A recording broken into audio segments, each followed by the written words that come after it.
Well, also I wanted to give you a little brief introduction here to the mandolin, as long as we're talking about acoustic instruments.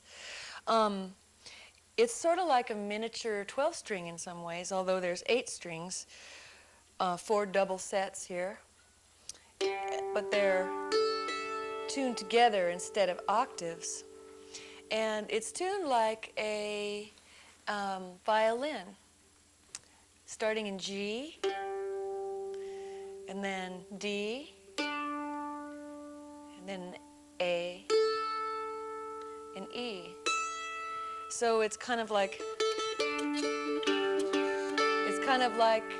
that violin sounding thing. But it's a really fun instrument to mess around on. If you ever pick a cheap one up or something, you might want to play around with it. It adds a lot of sparkle and shimmer to acoustic music. And it doesn't have to necessarily be just in a country western context at all.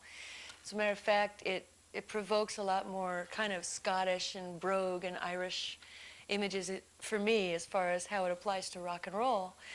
And some of your basic chords on it are your G chord, really simple. And you can open, and here's a D chord. And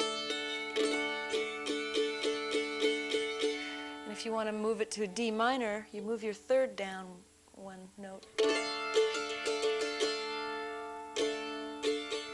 Same with the G that I showed you. You can do G minor. Also, you can move, sort of like moving your G up a whole step and barring it, you get the A. So if you had your G and just swap it up there, or your G, A minor. And that's the key that Battle of Evermore by Led Zeppelin is in.